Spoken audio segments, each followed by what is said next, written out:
Hello, friends. Hope you all are doing great. Today, we will discuss one theorem of international trade, which is known as Stolper-Samuelson theorem. So, let's get started. Firstly, we will discuss what this theorem is about. It assumes that there are two countries. So let us assume first one is America, which is capital abundant country, and India on the other hand, which is labor abundant country. This theorem states that a country import goods which are made by using this country's scarce factor. इस theorem में हम ये देखते हैं कि to countries है, एक हम कोई भी ले लेते हैं जो कि कैपिटल अबंडेंट है और दूसरी जो कि लेबर अबंडेंट है. तो इस केस में हमने अमेरिका लिया है जो कि कैपिटल अबंडेंट है, जो कैपिटल इंटेंसिव गुड्स प्रोड्यूस करती है. On the other hand India जो कि लेबर अबंडेंट कंट्री है, तो वो ज़्यादा प्रोड्यूस करेगी लेबर इंटेंसिव गुड्स. अब फर्स्टली हमें ये पता होना चाहिए कंट्री कौन से गुड को इंपोर्ट करती है. ऑफ कोर्स एक कंट्री उसी गुड को इंपोर्ट करती है जो कि यहाँ पर हमारे डोमेस्टिक कंट्री में प्रोड्यूस करना पॉसिबल नहीं है, क्योंकि वो गुड स्कार्स है.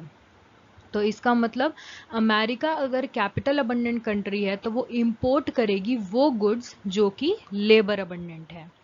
एंड अपोजिट फॉर इंडिया, कि इंडिया अगर लेबर अबंडेंट कंट्री है तो वो इंपोर्ट करेगी वो गुड जो कि कैपिटल इंटेंसिव गुड्स हैं.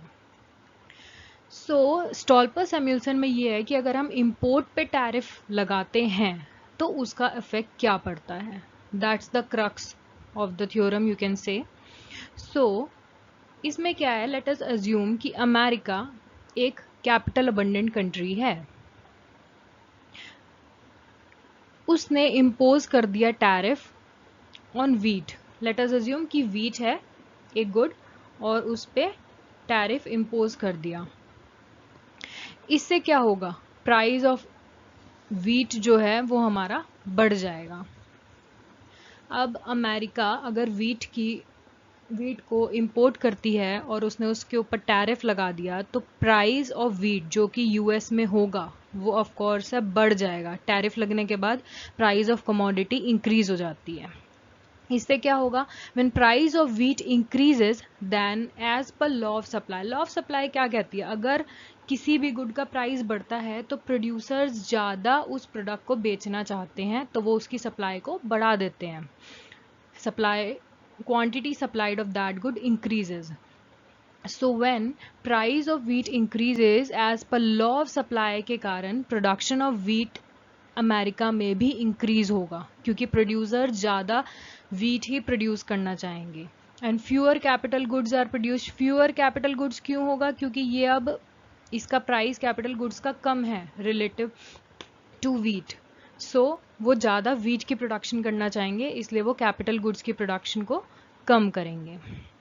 सो प्रोडक्शन ऑफ वीट मान लो बढ़ गई यूएसए में. अब वीट की प्रोडक्शन के लिए उसको लेबर चाहिए. अगर हमें वीट को प्रोड्यूस करना है तो यूएसए को ज़्यादा लेबर भी ज़रूरत है. अब ज़्यादा लेबर चाहिए तो मतलब demand for labour increase. Labour की डिमांड बढ़ चुकी है. अब किसी भी फैक्टर की डिमांड बढ़ने से क्या होता है, उसका प्राइस बढ़ जाता है. सो वो हुआ इंक्रीज इन वेजेस. उनकी बार्गेनिंग पावर बढ़ गई और लेबर डिमांड कर रहे हैं higher wages. But in America अगर मैं बात करूं तो लेबर वहां पर स्कार्स हैं. सो वीट फार्मर्स सब्स्टिट्यूट क्या करेंगे, कैपिटल फॉर लेबर. वो लेबर को कम यूज करना चाहेंगे और वो कैपिटल को ज़्यादा यूज़ करना चाहेंगे. यानी कि वो जहाँ पर लेबर की रिक्वायरमेंट है वो सोचेंगे हम मशीनरी वगैरह लगा देते हैं कि जिससे लेबर कम हो यूज़ और कैपिटल ज़्यादा हो, तो कैपिटल इंक्रीज हो जाएगा आपका. अब आप एक चीज़ देखो कि अगर कोई गुड की प्रोडक्शन में हमें 10 लेबर्स चाहिए, लेकिन अमेरिका है जिसमें लेबर 10 हमारे पास अवेलेबल नहीं है, तो हमने मान लो मशीनरी इंस्टॉल कर दी. सो एक लेबर ही ज़्यादा प्रोडक्शन कर पाएगा, क्योंकि मशीन ऑफ कोर्स है, मशीन को लेबर हैंडल करेगी, तो मशीनरी से प्रोडक्शन ज़्यादा होगी. इसका रिजल्ट क्या होगा, प्रोडक्टिविटी ऑफ लेबर इंक्रीजेस. क्यों, क्योंकि अमेरिका लेबर को ज़्यादा इन्वॉल्व नहीं कर सकता था, उसने लेबर की जगह सोचा मैं कैपिटल गुड्स को इंस्टॉल कर दूं। जब उसने वो करा तो उस पे काम लेबर करेगा, तो लेबर की प्रोडक्टिविटी ज़्यादा हो जाएगी कि लेबर चाहे मशीनों के थ्रू ही ज़्यादा प्रोड्यूस कर रहा है, तो प्रोडक्टिविटी ऑफ लेबर बढ़ गई।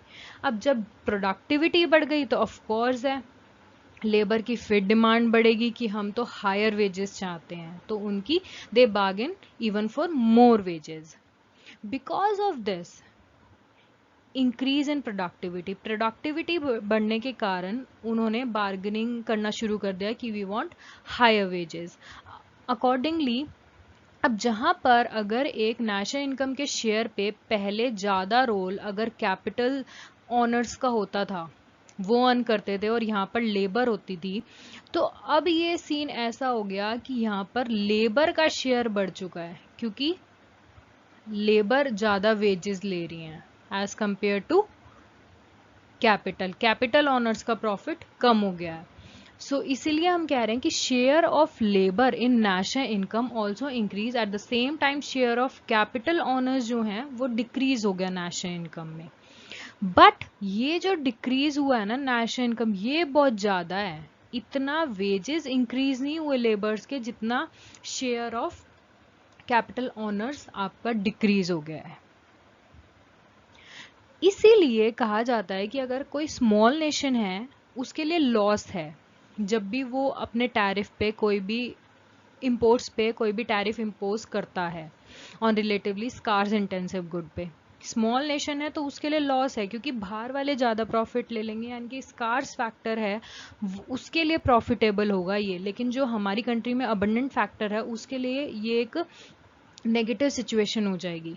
और लेबर जो यूनियंस है डेवलप्ड नेशन की वो हमेशा फेवर करती है इंपोर्ट नेशंस को। ये एक सबसे बड़ा रीज़न है क्यों वो फेवर करते हैं, क्योंकि उन्हें ये पता है कि टैरिफ लगने से प्राइस बढ़ जाएगा, इससे हमारी डिमांड बढ़ेगी, तो एट द एंड लेबर का शेयर जो है वो इंक्रीज हो जाएगा।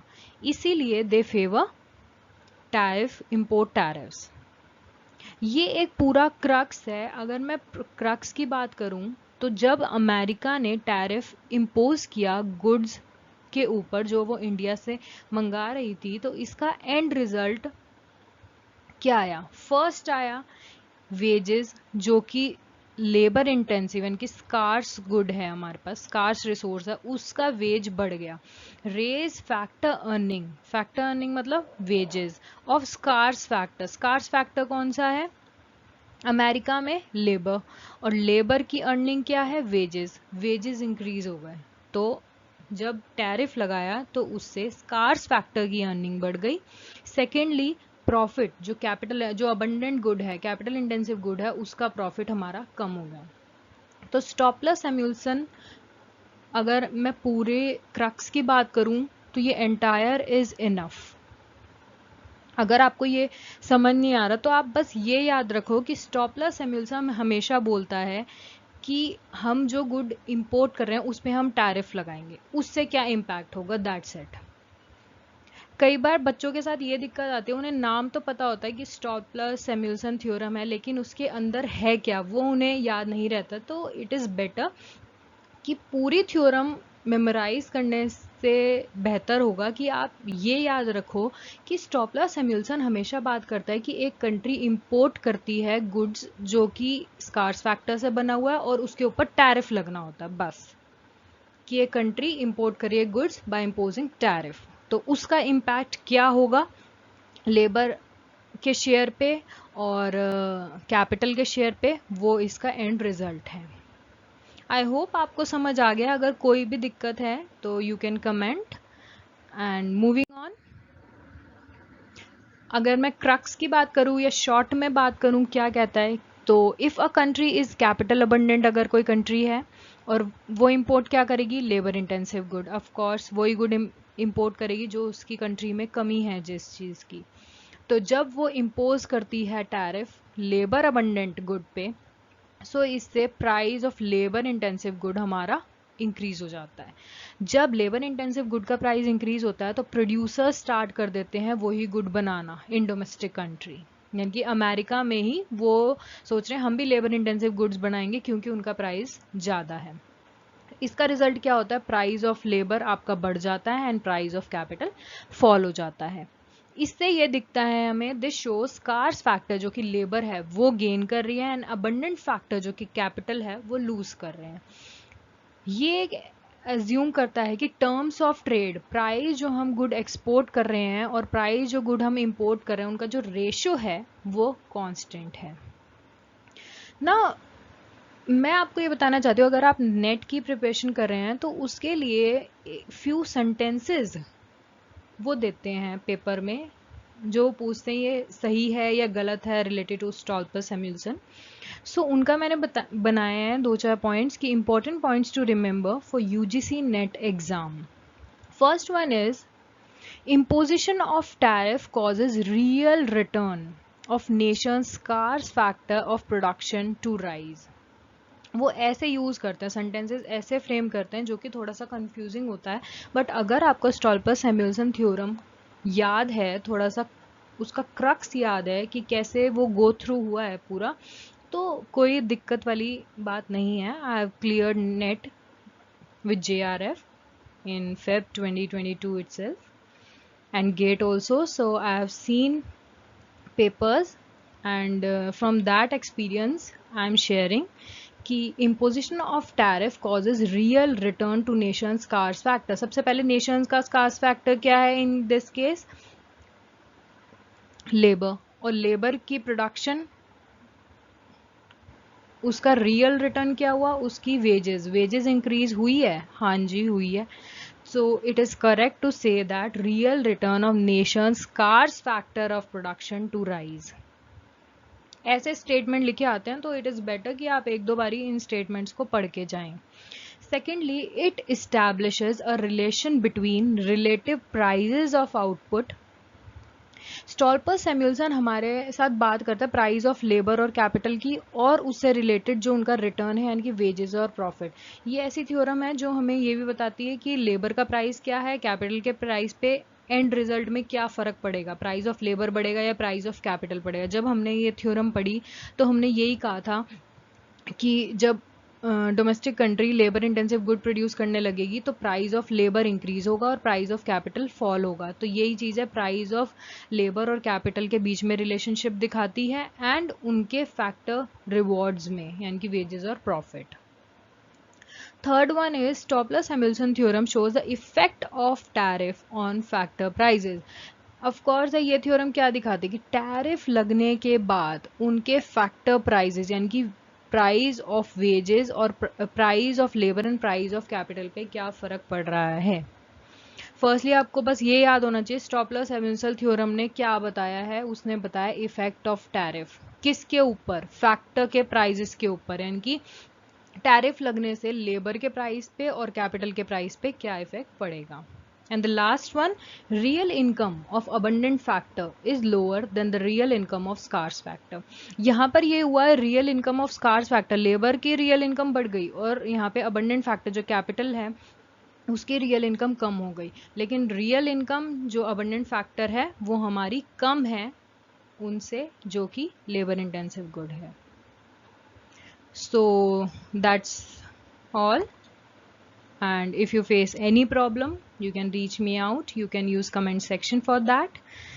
I will be glad to solve your queries, and thank you.